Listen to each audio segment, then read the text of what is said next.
Hello and a warm welcome to this Guardian event. I'm Joseph Harker, the Guardian's Senior Editor for Diversity and Development, and it's a pleasure to welcome you and our panel to this evening's discussion.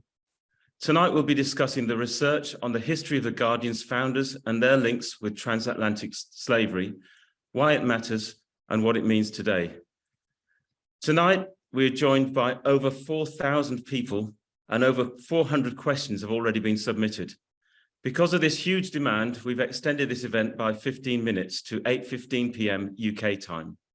Please stay if you can, and we'll try to get through as many questions as we can in the time available. Thank you so much for those. If you'd like to put a question forward at any time, click the Q&A button at the bottom of your screen. And for those questions we cannot answer tonight, please add your question in the feedback form, which will appear at the end of this event. If you need the closed caption function, you'll find this icon at the bottom of the screen too. Now to introduce our panel. We have Katharine Viner, the Guardian's Editor-in-Chief. We have Dr. Cassandra Gooptar of the Wilberforce Institute, the University of Hull. We've got David Olusoga, Professor of Public History at the University of Manchester and a Scott Trust board member. And Maya Wolfe-Robinson, the editor of our journalism series, Cotton Capital, which accompanies this entire project. Before we go to the panel, let me remind you of the reason we're here. After the Black Lives Matter protests in 2020, and specifically the fall of the Edward Colston statue, The Guardian commissioned research into its founder, John Edward Taylor's potential connection to slavery. The research has shown that in 1821, when The Guardian was founded, Taylor's wealth was largely the result of his cotton business, which traded directly with plantations run by enslavers in the US South.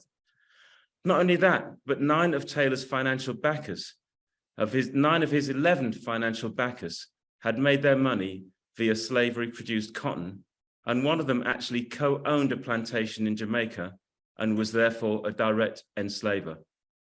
Since discovering all of this, it's been clear The Guardian had to respond, and we've announced that response this week. First, let me go to The Guardian editor, Katharine. Why did The Guardian commission this research? Good evening, everyone, and thank you to so many of you for taking interest in this project. So I think The Guardian, clearly, we've always known that we were founded by cotton merchants. John Edward Taylor was in cotton, that's what he did. That's what Manchester was. We were founded in 1821. That's what Manchester was. It was the cotton capital of the world. But somehow, over the 200 years of our existence, no one had ever made a sufficient connection of that industry to slavery. It's a trick that David will speak about in a bit. And as you mentioned, in light of George Floyd's murder and BLM and the Colston statue being toppled, it became obvious. It was sort of glaring us in the face that there were connections. So we wanted to understand what those connections were, how extensive they were.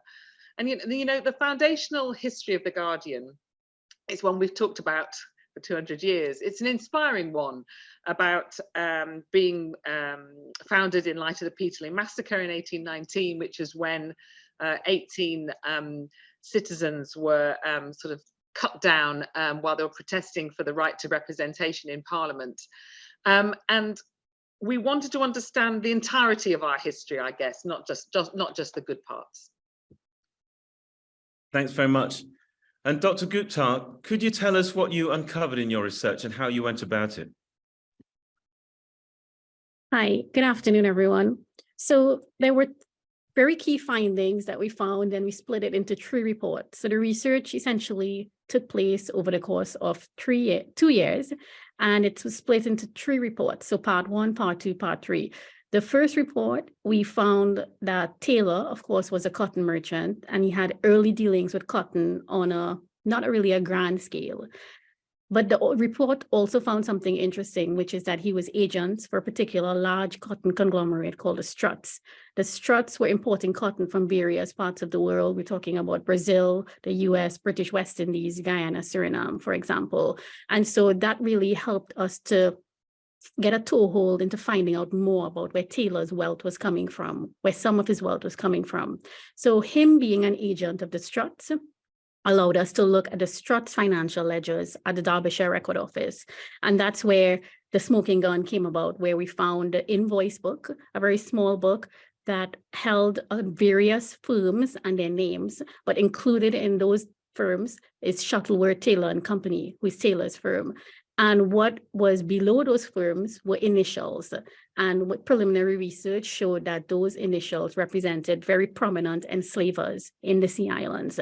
So basically, we were able to connect Taylor's company with certain enslavers and plantations in the Sea Islands. And this leads to the third report, which was the most important, in my opinion, looking at the names of the enslaved people connected to these plantations in the Sea Islands and importantly in Jamaica. So apart from Taylor, there were 11 associates that we were also commissioned to look into, and these were the 11 people that gave £100 in 1821 to the founding of the Manchester Guardian.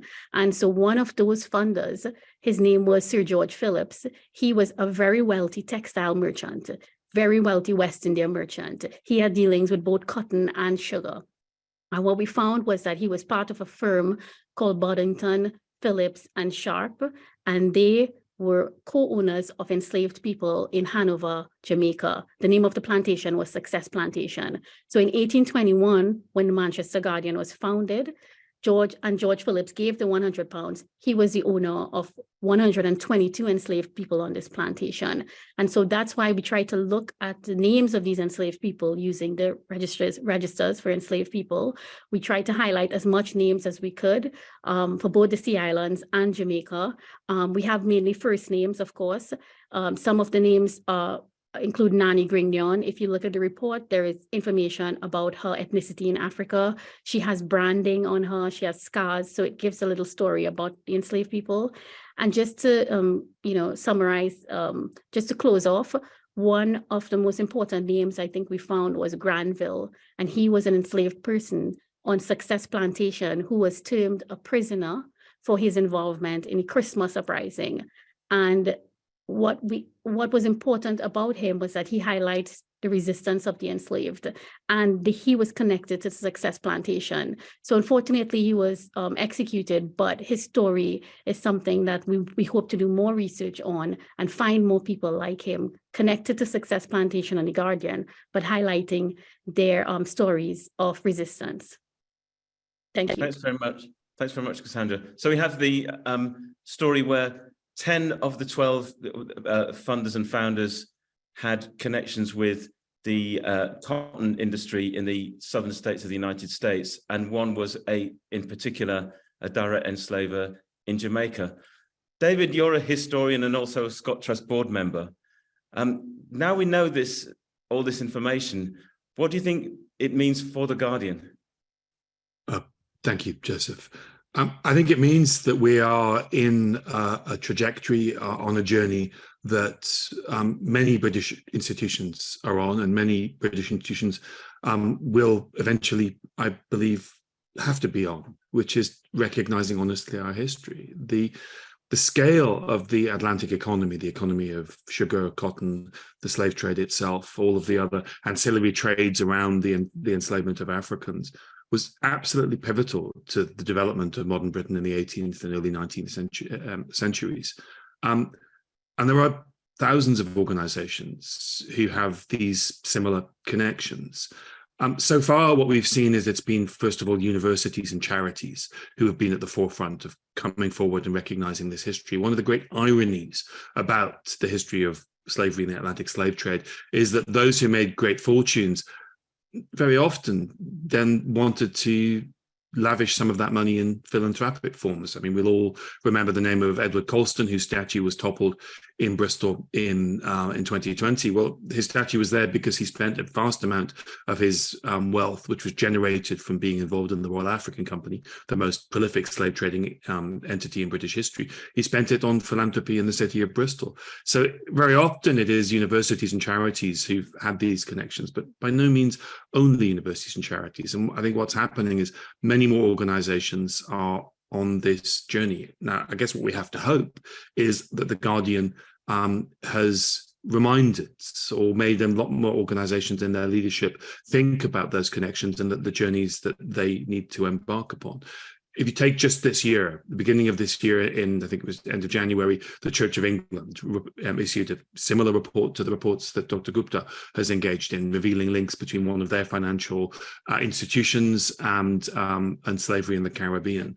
The Trevelyan family, who were major slaveholders on the island of Grenada, similarly last month, committed to restorative justice and being frank and open about their history. I was in a literary festival a few weeks with Alex Renton, who wrote a book about his family and their involvement in slavery again in the Caribbean. So this is a movement. This is a phenomena that is taking place. And I think when we imagine recognition of slavery or restorative justice, we presume it's at the state level.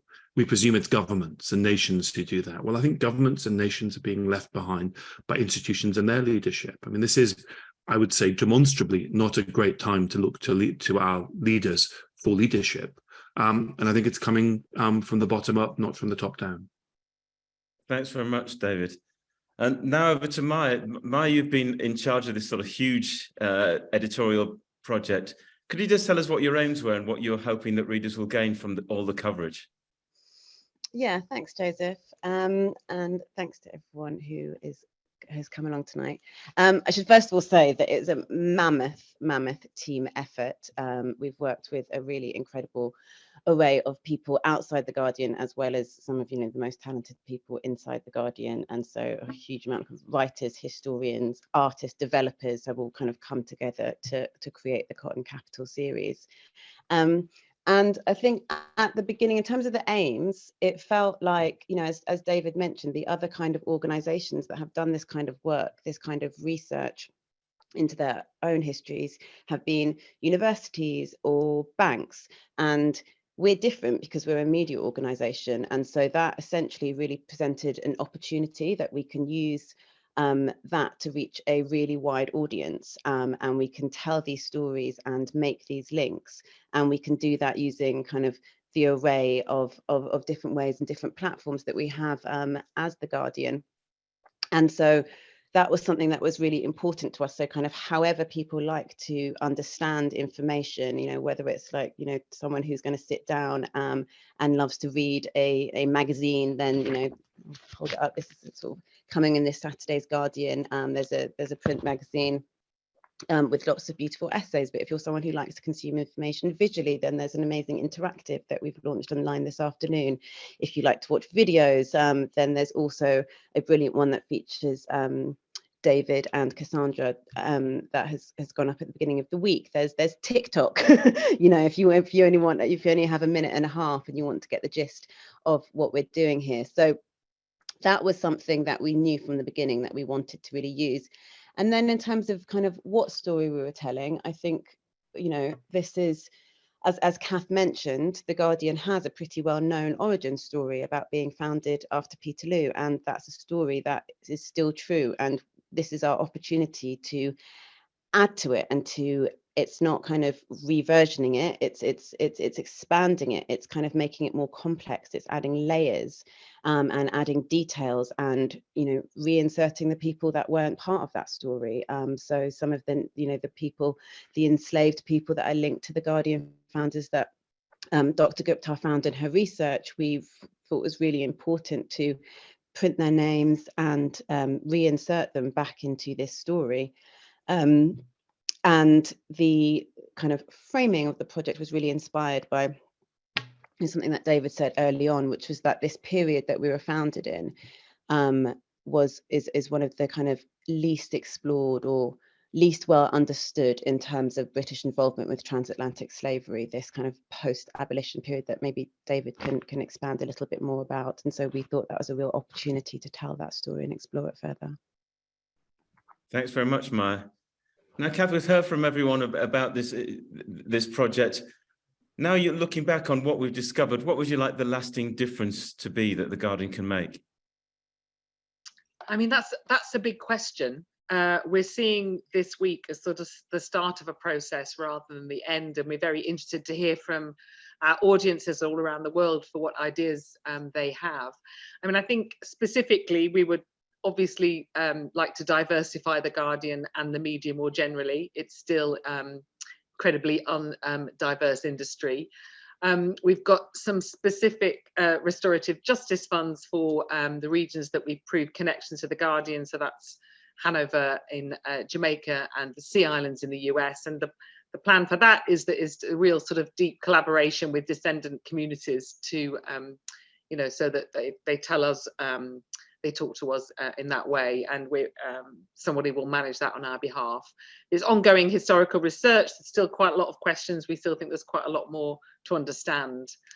But then sort of more broadly, I do hope that, David's alluded to other organisations, institutions that are starting to do this work. And what we're hoping is that this leads to a sort of national reckoning. We've got Black children being strip searched. You just feel this sort of terrible racial inequality, sort of danger, really, to be young and Black, and to have people to understand the roots of that kind of racial inequality and start and challenge it and overturn it, and also perhaps come to a more truthful sort of national identity about who we are, about the sources of wealth in this country, the sources of privilege, and where it all came from. So our ambition for the next decade is big, but why not?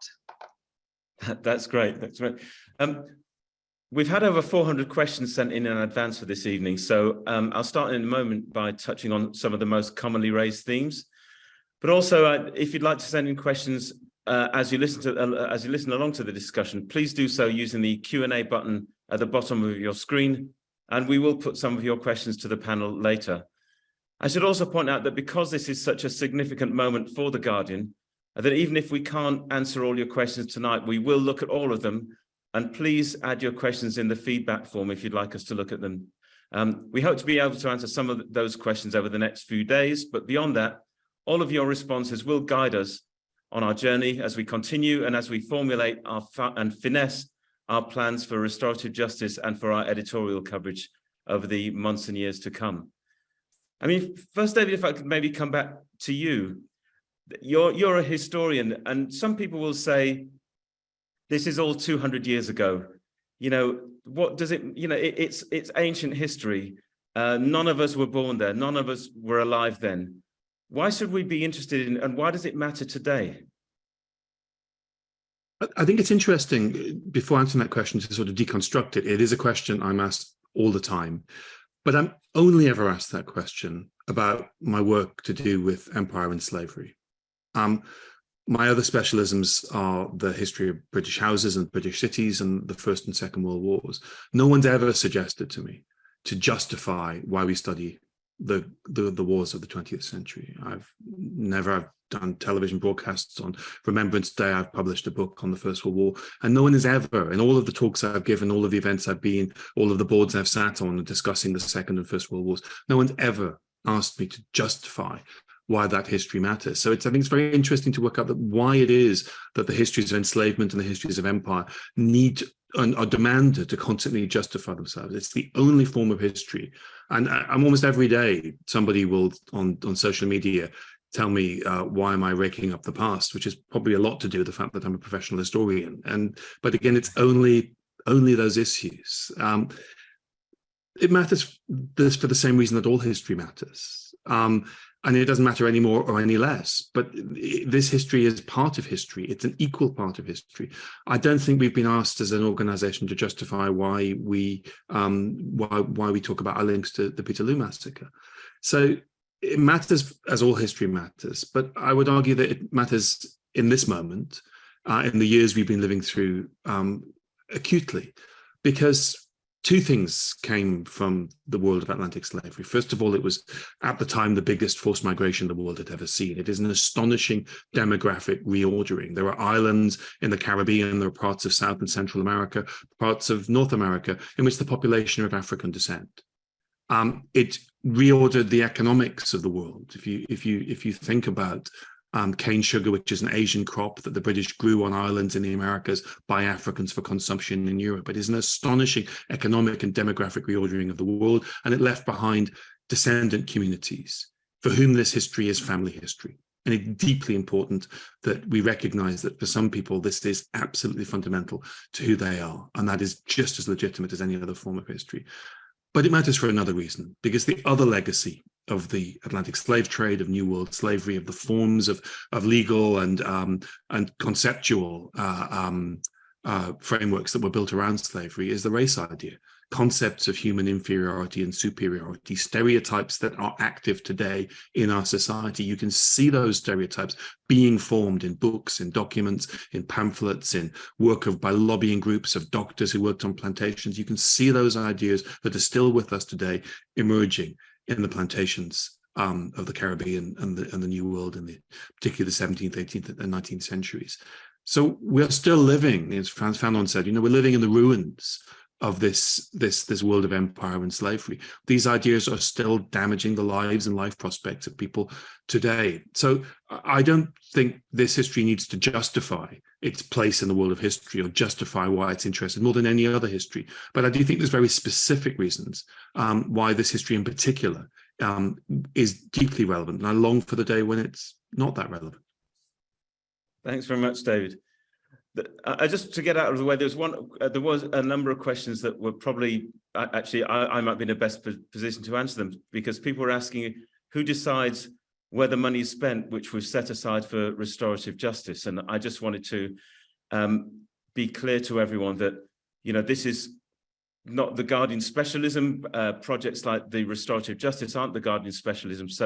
And we here in the UK are not best positioned to work out what's required in the southern United States or in Jamaica. So there's a long process of consultation. We've begun that process in the last few weeks by talking to senior figures in Jamaica and in the Sea Islands and Gullah Geechee region of the southern United States. And there'll be a lot.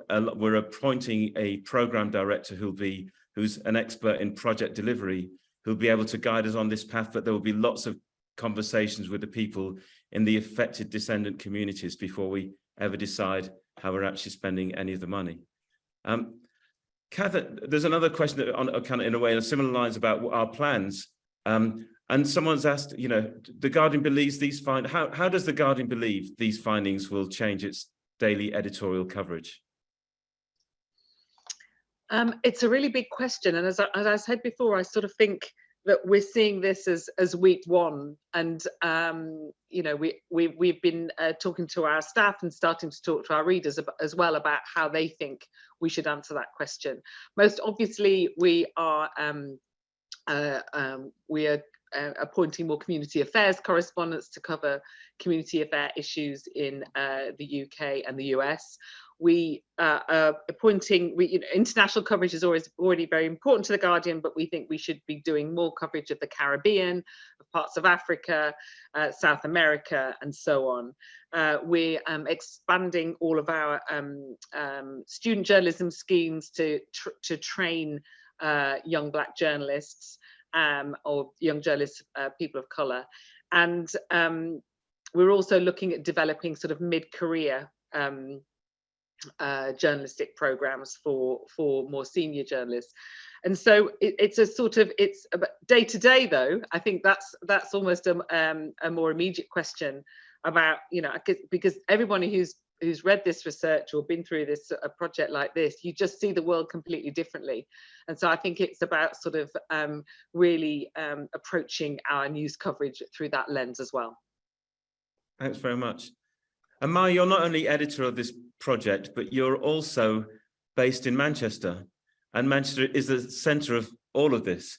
Could you tell us just a little bit about your awareness in the city of Manchester about its slavery and its links to, obviously, you said that people are aware of cotton, but the awareness within the city of Manchester about its links to slavery? Yeah, sure. I mean, firstly, I'll say that, yeah, I live in Manchester, and before I was seconded to this project, I was a North of England correspondent. And whilst I know about the history of transatlantic slavery, my mum's family and my mum are from the Caribbean, Trinidad to be precise. She'll kill me if I don't say that. Trinidad and Tobago, and my family. I lived in the Caribbean until I was 7. So these histories is not new to me. It's not some big secret that's been revealed. It's something that I've been aware of from a really early age, but it wasn't a story or a history that I had associated with either The Guardian or Manchester. And so, you know, as Kath said, sort of since reading this research and thinking about this and learning more about it, it makes you see everything through different eyes. So when I'm kind of walking around Manchester and I see a cotton bud fountain, or when I walk down Brazil Street, or, you know, or if I go to Corriebank Mill with my kids, and, you know, it's a really dear place to me. I go there all the time with my family, and it was one of the largest cotton mills in the UK. And the family that owned it also had a plantation in Dominica. And so all of a sudden I'm seeing Manchester in the terms of this global history, this global story, rather than this kind of British story in the way that I think that I had certainly associated it with. But, you know, there was one thing that we did want to kind of highlight in the series is that, you know, whilst it's not something, slavery is not something that people tend to associate with Manchester. It's not as well known a story as those links into Liverpool or Bristol or other port towns where perhaps there's more awareness. But it's, you know, but lots of people did know, and lots of people have been resisting it, you know, for 200 years. So we've got a series called Radicals that will be in the magazine this Saturday and online in coming days, where we've worked with creative writers and artists and writers, particularly in the Black diaspora, who have been covering these themes for decades and longer, to look at particular figures throughout history. So, for example, we've looked at African-American abolitionists Frederick Douglass and Sarah Parker Remond, who travelled to Manchester in the 1850s to highlight exactly what was going on in the US and make those links to cotton. And they went directly to Manchester because it was an abolitionist city, which is, you know, a story that is perhaps more well known in the city. And that's entirely true, that, you know, that is true. And, you know, they would get huge crowds at these abolition meetings, but at the same time they were also in Manchester because they wanted to directly address the cotton merchants. And so, you know, it's those kind of stories that I'm really interested in telling throughout the series, and I hope that readers will enjoy. Thanks very much. Cassandra, you've already done 3 tranches of research for this project, and you're going to be with us doing more research in the years to come. Could you just give us a little bit of an idea about where you'd like to, you know, now what you've dug up so far has been amazing, and where would you like to continue? Which direction would you like to continue with the research?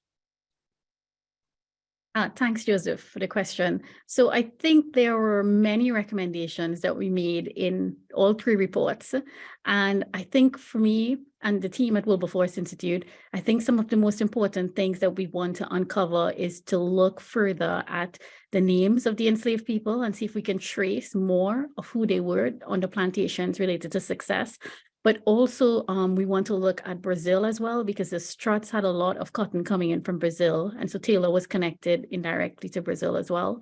And we could not pinpoint the exact plantations in Bahia and Pernambuco, for example, or in Rio, where they had a mercantile house. So looking at more of the plantations on the ground of Jamaica and Brazil, interacting with communities, for example, in those places. Specifically in Jamaica, we visited Jamaica, we went to Success Village, and we want to learn more from the descendant communities in the Hanover Parish, because of course, some of them would have left the Success Estate area. So we just want to develop oral histories, look at, you know, testimonials for enslaved people connected with Jamaica, Sea Islands as well. So I think in a nutshell, just looking more at who they were, highlighting their stories. Also, I would like to conduct more research, because one of the things in terms of follow-on research we wanted to do was, it does not have to be specifically about the Guardian and its links.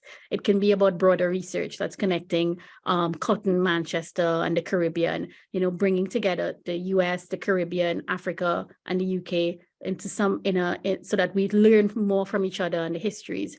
So one of the things I want to look at is, for example, that invoice book I mentioned, there were other firms in it, likely from Manchester, because the Struts had a lot of dealing with a lot of places, but some of the firms would have been from Manchester, Liverpool, for example, too. So if we trace those firms And then we sort of find out more about planting. And this is a Sea Island invoice book. So it will help us find out more places or more firms in the UK that are connected with the Sea Islands. And then we look at the Gullah Geechee communities, look at the Sea Island, the people, the names of people in those areas as well. And just last point, one of the other things I think is very important and dear to my heart, I grew up in the Caribbean, I'm from Trinidad and Tobago, and we learn about this history in school. We learn about, it's compulsory. We learn about slavery. We learn about the Haitian Revolution. We learn about resistance of the enslaved. So one of the things that I really, and in the UK, it's not compulsory to learn here. So I think that's one of the things Caribbean people, we talk about in Trinidad all the time.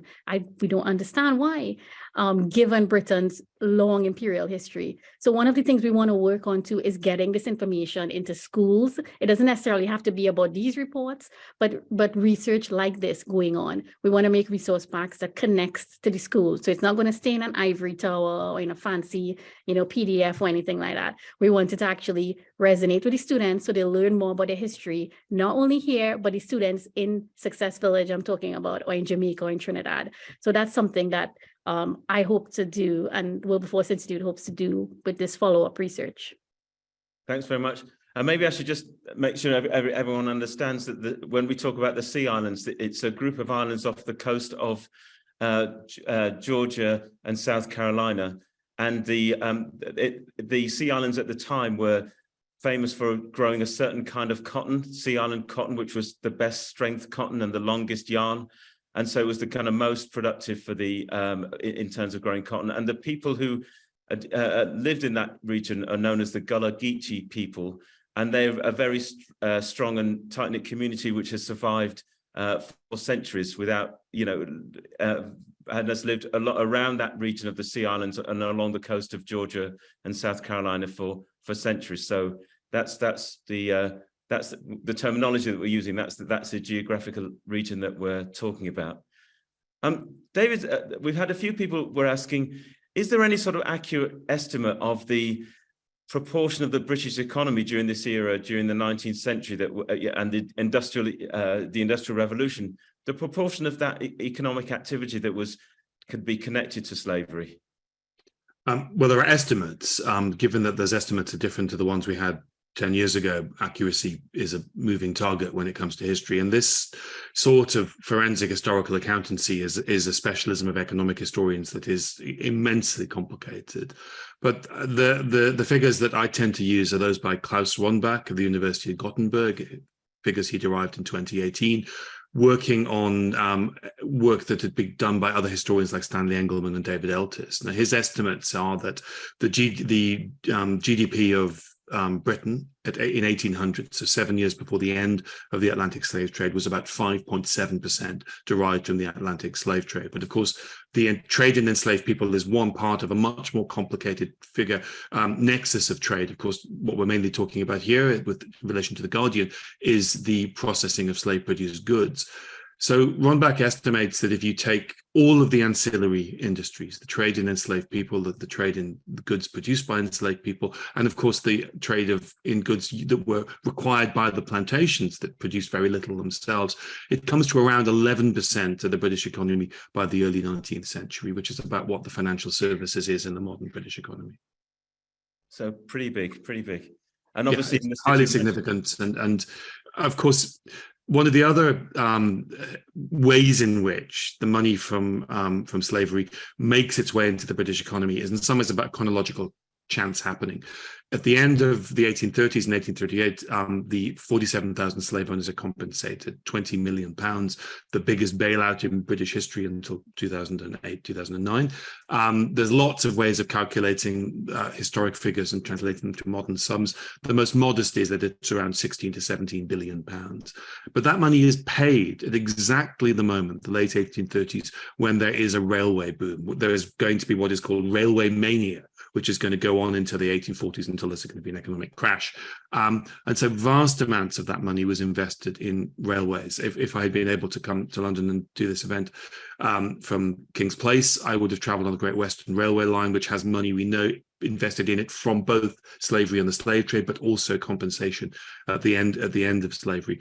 And of course, money begets money. That's how capitalism works. So people who make money from the Atlantic slave trade, now lots of them lavish it on art and ill-advised stately homes. Lots of it's wasted and squandered. The plantocracy, the super rich of slavery, are not known for their financial restraint, but there's also a great deal of investment.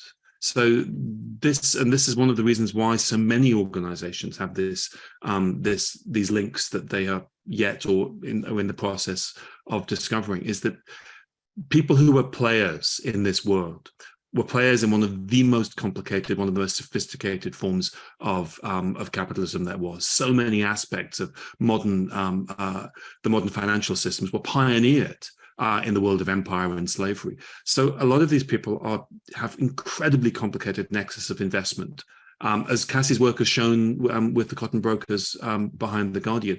So in all sorts of ways, this money, the amount of money that it represents as money of GDP is not the full story. It's also a world of investment, which of course comes to us via a world of the mergers of companies, the world of compound interest. So it worms its way into all sorts of British life. You can see it in the patrons of artists. You can see it in the patrons of inventors. James Watt, some of the money used to pioneer the steam engine comes from people who were involved in slavery and the slave trade.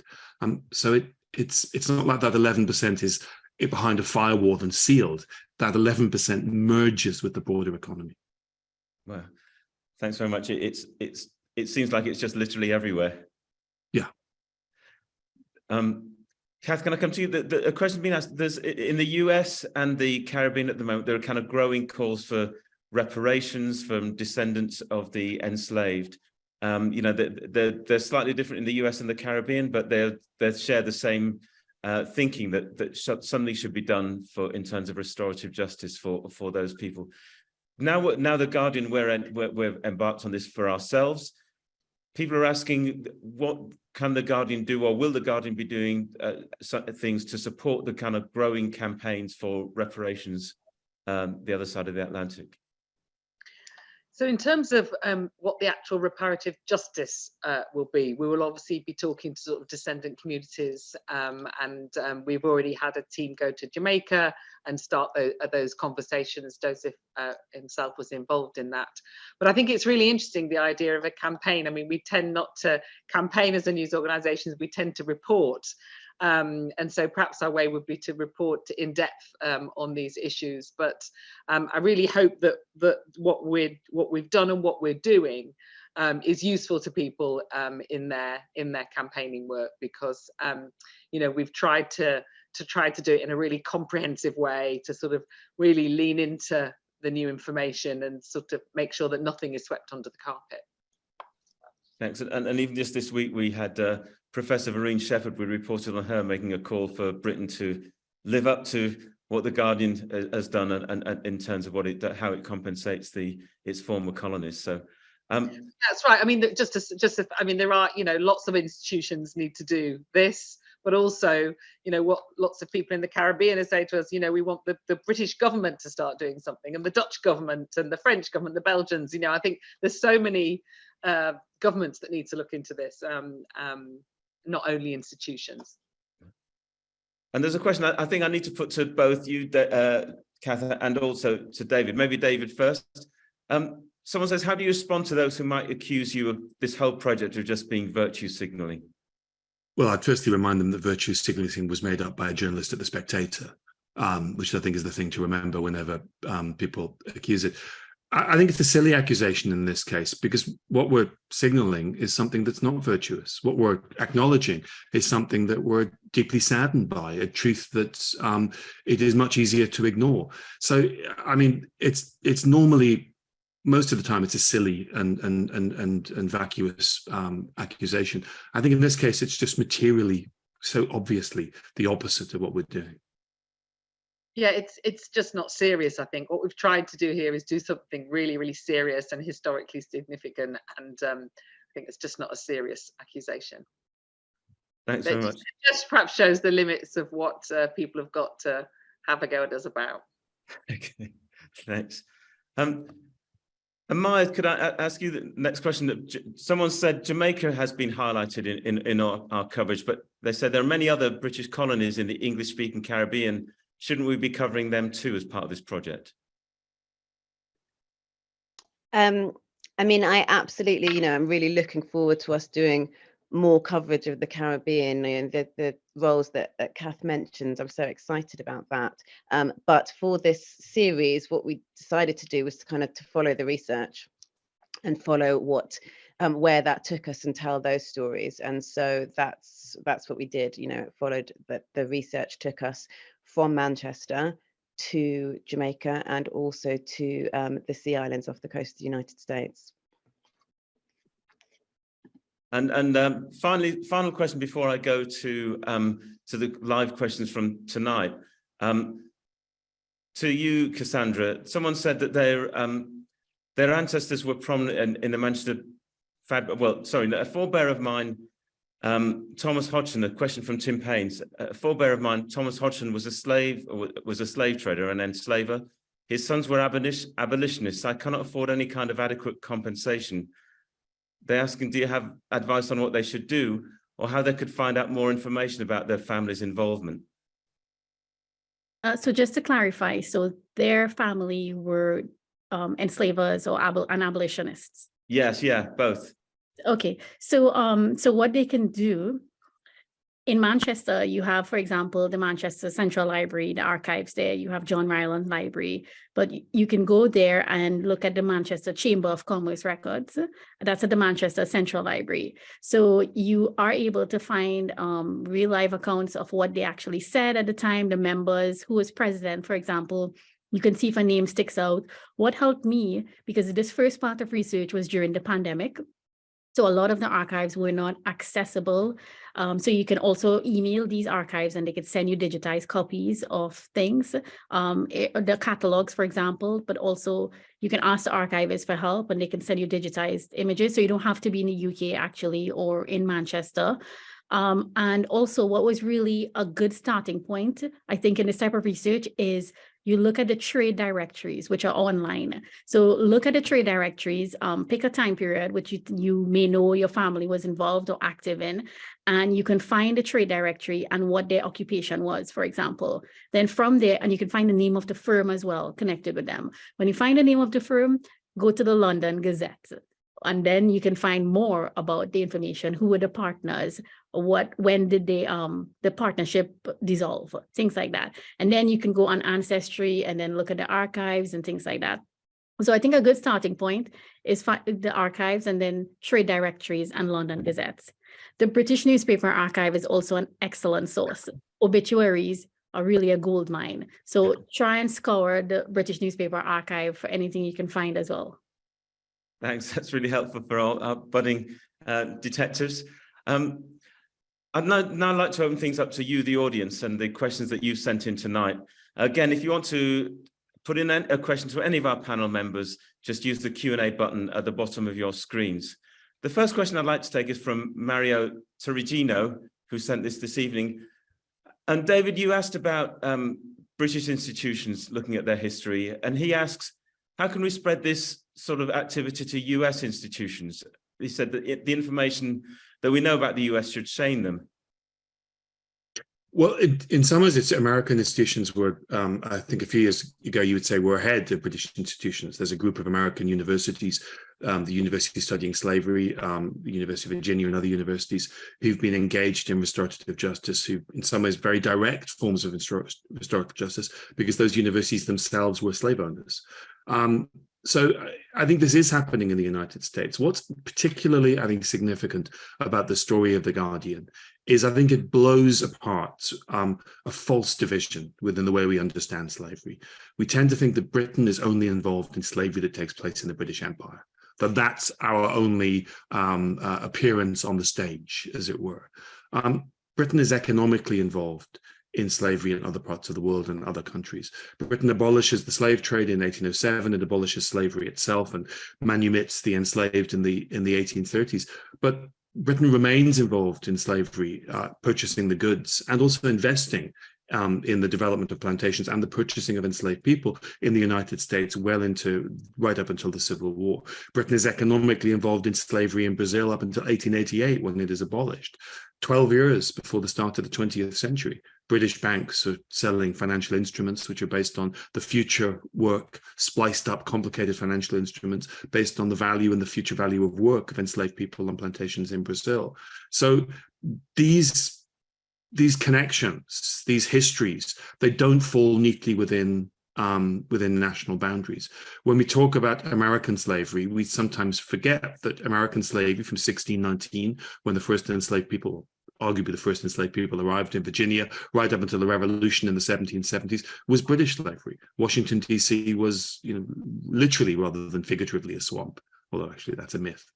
And the money came to London. The wealth flowed back to Bristol and Liverpool and to county seats and to stately homes all over the United Kingdom. So this idea that because it took place in what became the United States, it's not British history, that needs to break down. And even after the foundation of the United States, Britain and America are part of one single industry. When the Civil War breaks out, the Confederate States set up an embassy in Liverpool, because Liverpool is the entrepot for their cotton. I went to Liverpool University. Opposite my history department was the House of Calhoun, who was one of the representatives of the Confederacy in Liverpool during the Civil War. The symbol of Carolina, where he's from, is painted onto the ceiling, as is an allegory justifying slavery as an ancient institution from the world of the Romans. This is in Britain. This is an American allegory about slavery in a British port town. Painted in the 1860s. These national boundaries fall apart. And so because the history is conjoined, so must be the movements to acknowledge that history and to atone for it. We can learn from each other. And of course, it's not just Britain and America. What's beginning to happen in the Netherlands, a country that has been in arguably greater denial about its involvement in slavery and empire over the past few years, is astonishing. The Dutch government is putting forward proposals for 100 million euros in restorative justice. This is a global movement because it was a global phenomenon. Thanks very much, David. Really good answer there. Cathal, this one's for you. You'll probably like this. What backlash to your research and restorative justice program are you expecting, and how will you deal with it? This is from Claudia Crawley.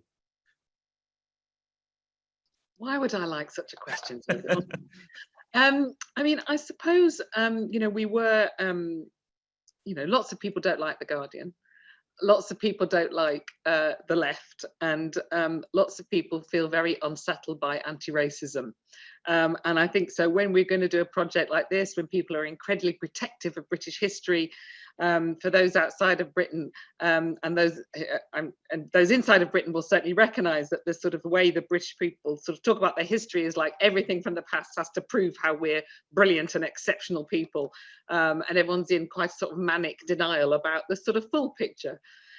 We did expect some kind of backlash, but I do think it's interesting that people don't really quite know what to say. That people are saying things like, "Oh, The Guardian has cancelled itself," which, I suppose it might drive a smile somewhere.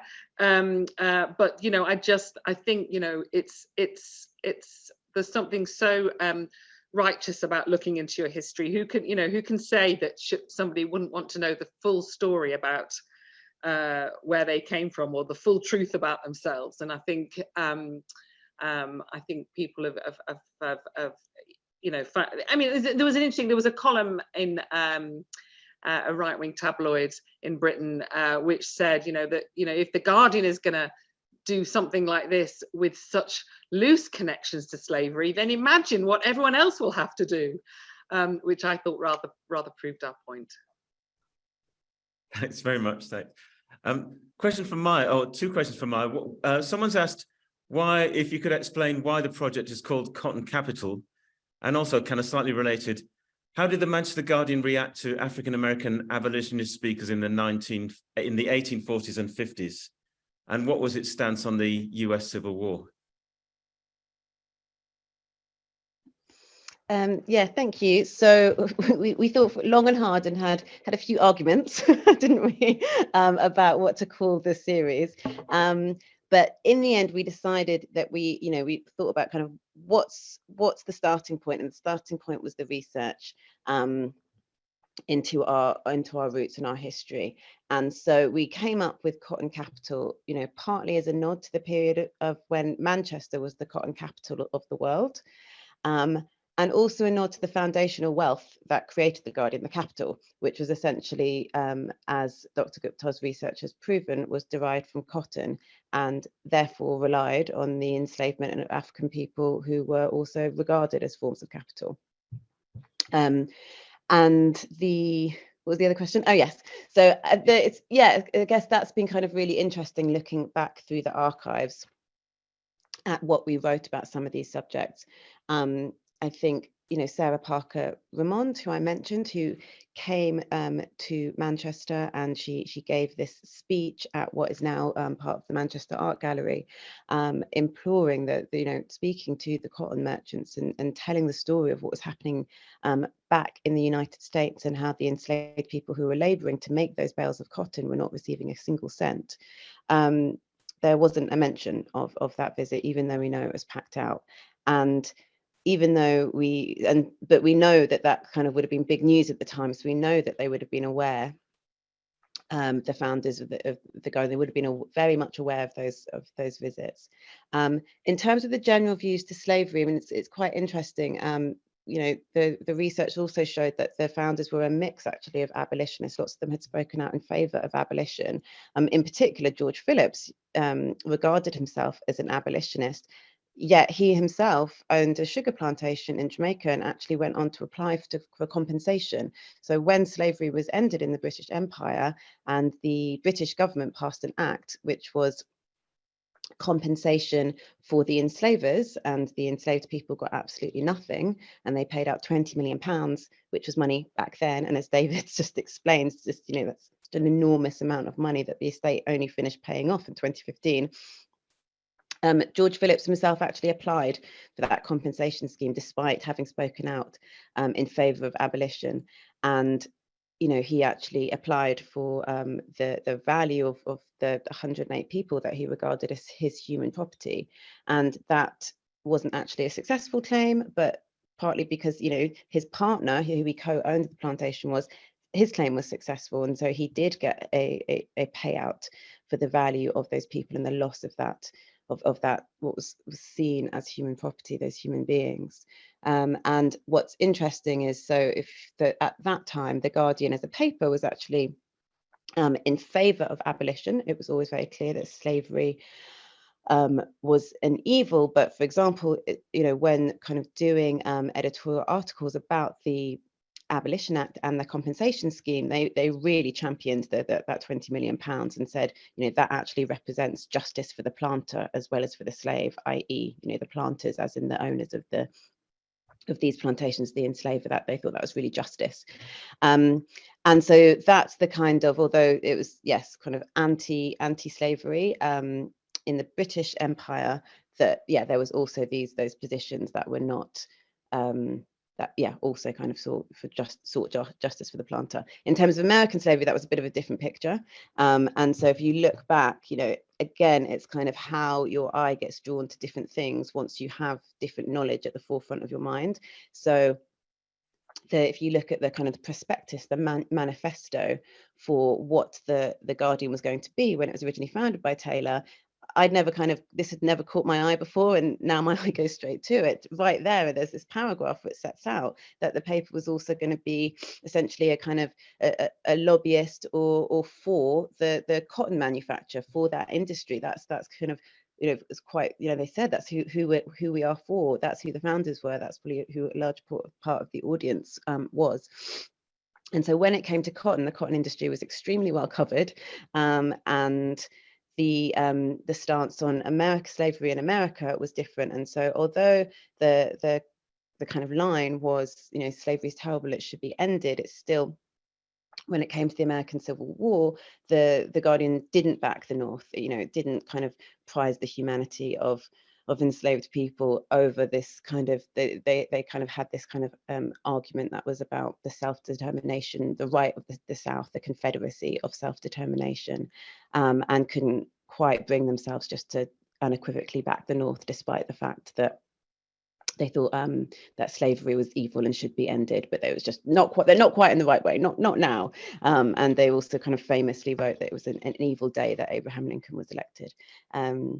Yeah, that's probably enough of that. But if you want more detail, you can read lots of brilliant, absolutely brilliant pieces about it in the magazine and on our website. Can I just add something, Joseph? Absolutely, yeah. I do think that second half, the second half of the 19th century, before C.P. Scott became editor, it was really quite a terrible period for the Guardian. It was an incredibly profitable period. They were making loads and loads of money, but they clearly were making editorial decisions on the basis of who was funding them, rather than on the basis of sort of the public interest. And I do think C.P. Scott, his editorship, he was editor for 57 years. I do think that cleared away a lot of that sort of that stuff that Maya was talking about. He took quite strong anti-colonial positions that were very controversial. But even he didn't reckon with the source of the wealth of the founder. And Kath, I also just wanted to add that you've always been quite open about the Guardian's stance in the Civil War, and you even raised it in an essay that you wrote shortly after becoming editor. So just so people know the history there.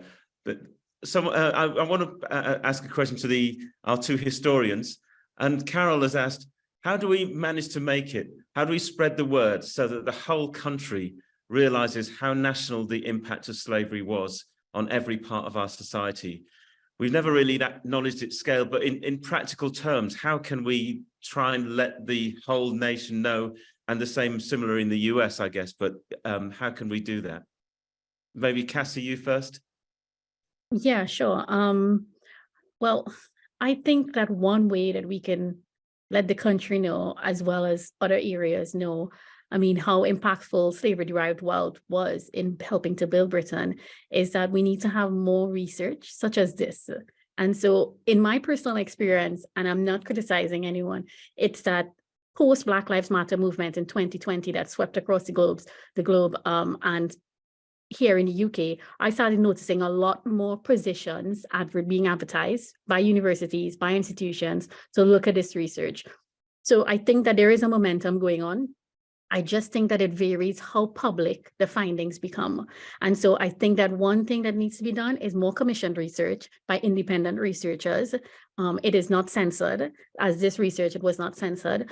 And also it needs to be public. It needs to have publicity, or it needs to be available or easily accessible for people, whether it's on a website. It can't be just a blog post summarizing. It has to be that people can click and access the full reports and summary reports as well. So I think just accessibility, more research, and I hope that this project specifically, and with the amount of traction and publicity it's getting, not only here but elsewhere, that it sort of really makes other institutions in the UK notice and really give them that push that they really need. It should not have taken this long in the first place, but now, as the Guardian has done it and shown them what a restorative justice on a massive scale can look like, that they will be like, okay, we can maybe look at this template and have some sort of, guidance on what to do. So I just think that it might be a springboard, this project. And yeah, a lot more research would definitely help make everyone aware of how impactful the wealth is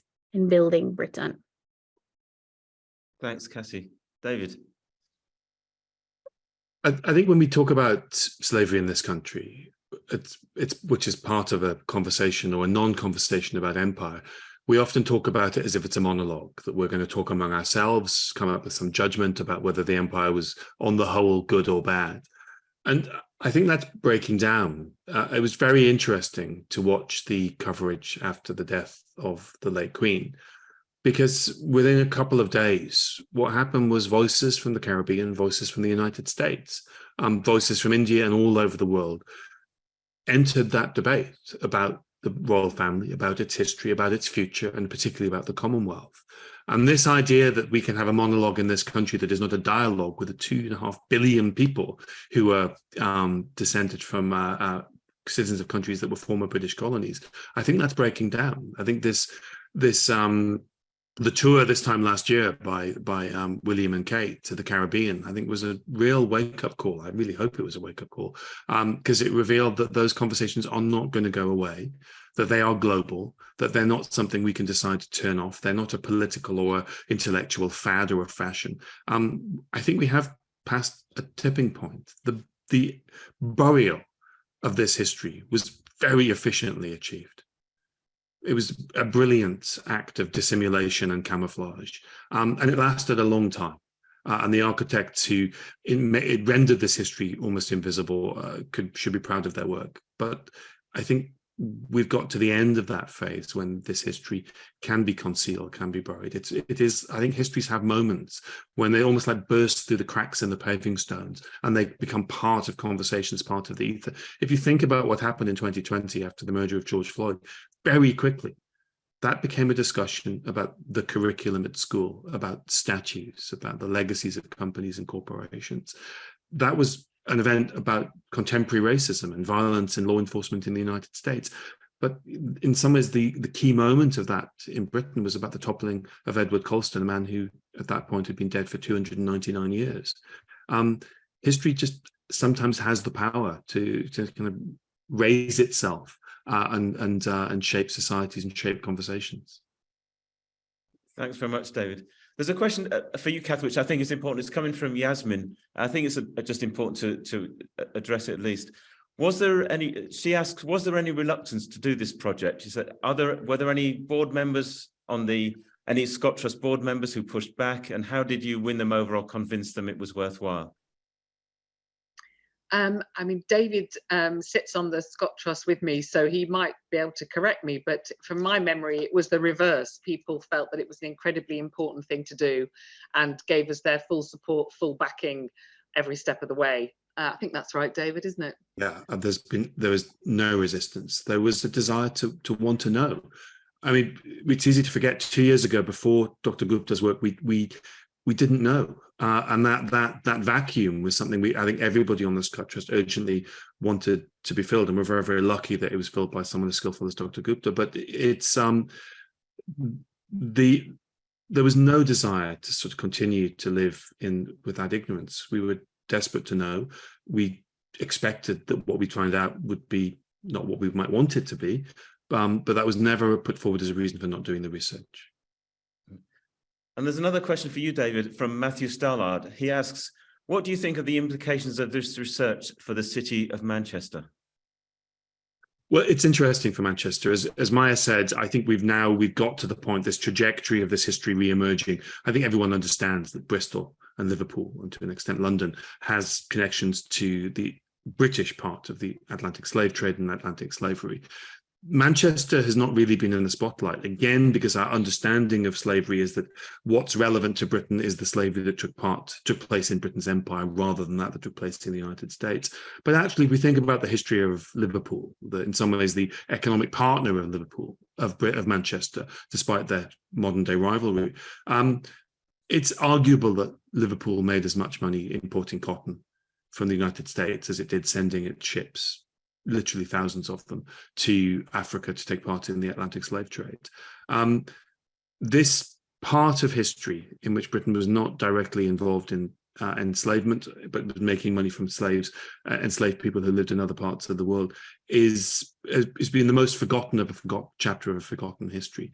And so Manchester is kind of behind Liverpool and Bristol in confronting its history. I hope, and I know Maya thinks the same, that what the Guardian's done, the Manchester Guardian, will begin a conversation in Manchester that will encourage other institutions to do likewise. I'm in a slightly strange position, is that I'm a professor of history at the University of Manchester, founded in 1824, so 3 years after the Manchester Guardian, and two of the investors in the Guardian were also philanthropists in the precursor organizations, the institutes that became the university.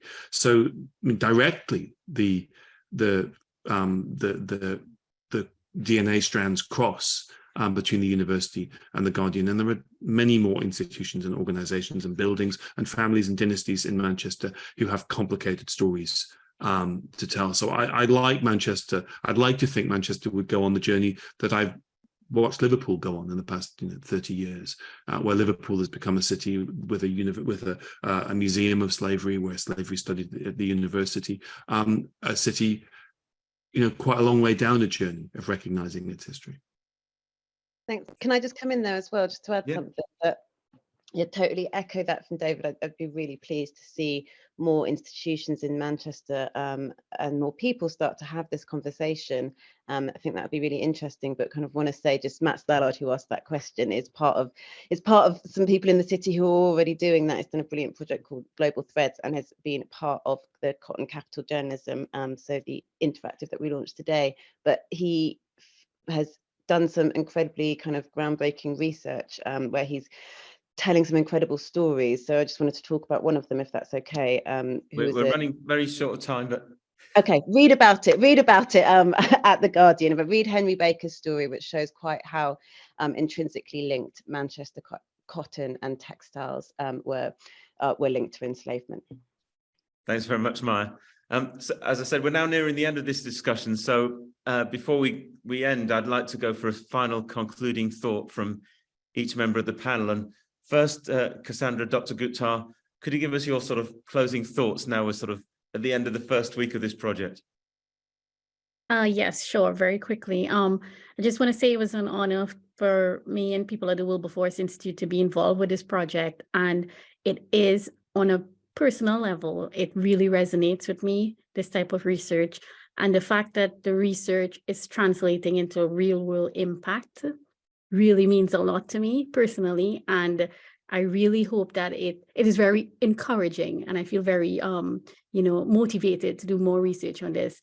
And as I said earlier, I really hope that this research that we really put our hearts and soul into, and the whole project in general, really acts as a springboard for other research such as this and projects that sort of bring in the US, Africa, importantly the Caribbean and the UK together to find a way how we can properly confront these legacies of slavery and colonialism.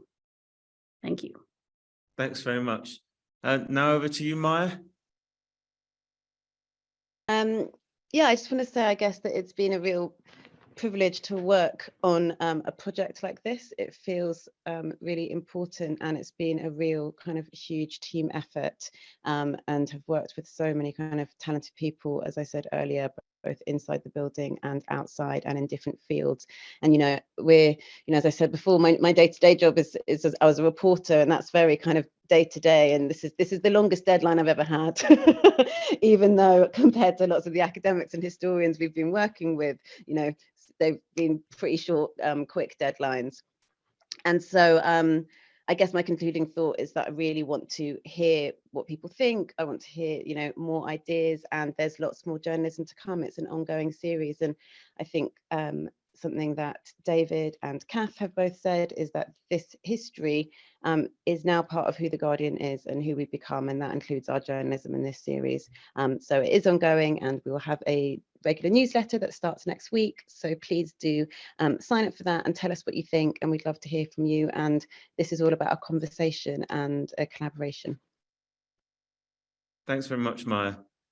And David, your thoughts, please. Well, it's when dealing with this history, I mean, one of the emotions has got to be sadness. I mean, this is a tragic history, and that has to be acknowledged. But it's an odd thing. I've never felt prouder to be associated with The Guardian in this process of uncovering a history that's very, very difficult. And there's a strange mismatch between the journey we've been on and the history it's taken us into, and those emotions of feeling pride. I wanted The Guardian to be an organization that could do this, acknowledge this history, and begin a process of atoning for this history in a way that was exemplary. And I think that's what we've done so far. We've shown what it looks like when a media organization puts its heart into acknowledging this history. Thanks very much, David. And finally to you, Katharine. And what's been a very big week for The Guardian? A very big week for The Guardian, and just being reminded of how lucky we are that we've got David Olusoga on the Scott Trust, and what an amazing experience that's been to work with him and Cassandra and Maya and you, Joseph, on this amazing project. I mean, one of the things that's really struck us in the 48 hours since we went live is how deeply engaged our readers are with this story. I feel I've been on the same journey that we've been on, which is really upset and then really engage with how we can make a difference. So we're very, very keen to hear from our readers on this. We have got a new email address, which is legacies@theguardian.com we'd love you to get in touch, particularly if we've got particularly those readers who are in the descendant communities that we mentioned, and we'll be if we discover more, we'll in those communities as well. We want to hear from you. This is just the start. Thanks very much, Catherine. And just to add to that, we've discovered members of staff who are descended from the particular parish in Jamaica where the Success Plantation was based, and also members of staff who descended from the Sea Island communities in Georgia and South Carolina. So it's felt very personal, and a lot of staff have had very emotional reactions to it all. So absolutely. But thanks very much to everyone, and I'd just like to give a kind of huge thanks to everyone who's given their time this evening, to you in the audience, to Katharine Viner, David Olusoga, Cassandra Gooptar, Maya Wolfe-Robinson. Thanks especially to you, the audience. I hope you found this discussion enlightening and that we've been able to answer some of your questions, and that you'll stay with The Guardian on our journey as we come to terms with this new element in our foundation story, and as we try to make amends for it. And as we try to tell the story of this chapter in Manchester's history, Britain's history, and the world's history, and not only that, but its enduring legacy, which lasts till today. Just finally to say, a feedback form will be appearing after this discussion closes. We'd love to hear your comments on our findings on the discussion this evening and on what you think The Guardian might do next. But thanks again for your presence this evening. Thanks for joining us, and good night.